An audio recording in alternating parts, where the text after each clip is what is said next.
بچوں کی دنیا۔ کہانی کا عنوان بھکاری بابا۔ مسجد کے سامنے ایک کونے پر کوئی بھکاری بابا بیٹھا ہوا بھیک مانگ رہا تھا۔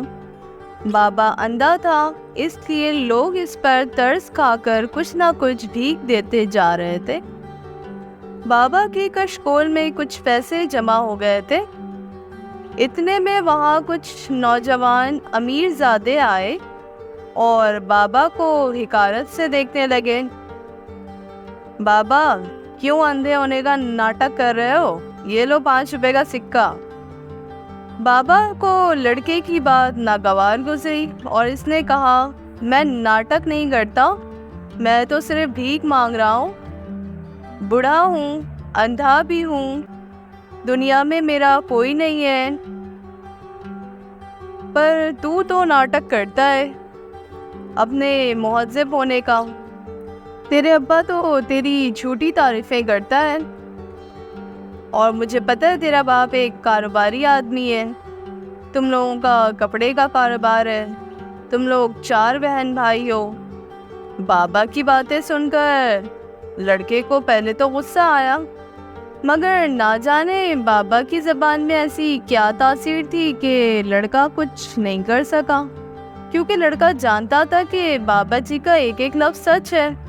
یہ بابا تو کوئی بڑا بزرگ لگتا ہے جو ہمارے بارے میں اتنا کچھ جانتا ہے، حارث نے سوچا۔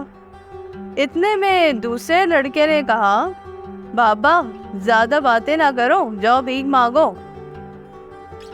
بابا جی نے جواب دیا، تو چپ کر لڑکے، اور بہتر ہے کہ یہاں سے چلا جا، ورنہ کہیں کا نہیں رہے گا۔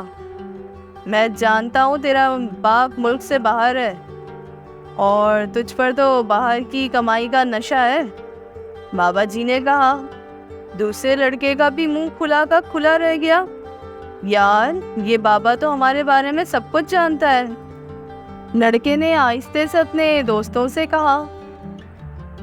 بابا نے اس کی بات سن لی اور کہا، میں تمہارے خاندان کے بارے میں سب کچھ جانتا ہوں۔ بابا، آپ بہت پہنچے ہوئے بزرگ لگتے ہیں، دعا کریں کہ میں امتحان میں پاس ہو جاؤں۔ تیسرے لڑکے نے کہا، کیونکہ وہ بابا کی باتوں سے بہت متاثر ہو چکا تھا۔ اللہ تجھے کامیاب کرے گا، بابا نے دعا دی۔ وہ لڑکا خوش ہو گیا اور اس نے بابا کی کشکول میں 1000 کا نوٹ ڈال دیا۔ تو نے ہمیں خوش کیا ہے، اللہ تجھے خوش کرے گا۔ لیکن تیرے دوستوں نے تو، بابا نے ابھی اتنا ہی کہا تھا کہ لڑکوں نے بابا سے معافی مانگ لی اور 1000 کا نوٹ بابا جی کے کشکول میں ڈال دیا۔ بابا، ہم سب کو معاف کرنا، ہم نے آپ کو پہچاننے میں غلطی کی ہے۔ جاؤ، تم کو معاف کیا، بابا نے کہا اور آنکھیں بند کر لیں۔ لڑکے وہاں سے چلے گئے۔ تھوڑی دیر بعد بابا جی کے پاس ایک کار آ کر رکی۔ بابا کار میں سوار ہو گئے۔ کار میں موجود اور اپنے دوستوں کو بتایا کہ یہ اپنا کام بڑا اچھا ہے، پہلے لوگوں کے بارے میں معلومات حاصل کرو اور پھر ان کو بتا کر انہیں متاثر کرو۔ وہ سمجھتے ہیں کہ ہم بہت پہنچے ہوئے بابا ہیں اور ہمیں سب علم ہے۔ اس طرح اپنی مٹھی بھی گرم ہو جاتی ہے اور تھوڑی محنت زیادہ ہے مگر آمدنی اچھی ہو جاتی ہے۔ اس کی باتیں سن کر کار میں موجود باقی تمام بھکاری بابا بھی سن کر ہنسنے لگے۔ تو بچوں، آپ نے اس کہانی سے کیا سبق سیکھا؟ کہ آج کل بہت سارے بھکاریوں نے بھکاری کو اپنا پیشہ بنا رکھا ہے، تو آپ ایسے بھکاریوں کی شناخت کریں، بلا وجہ اپنے پیسے ان پیشہ ور بھکاریوں کے آگے ضائع نہ کریں۔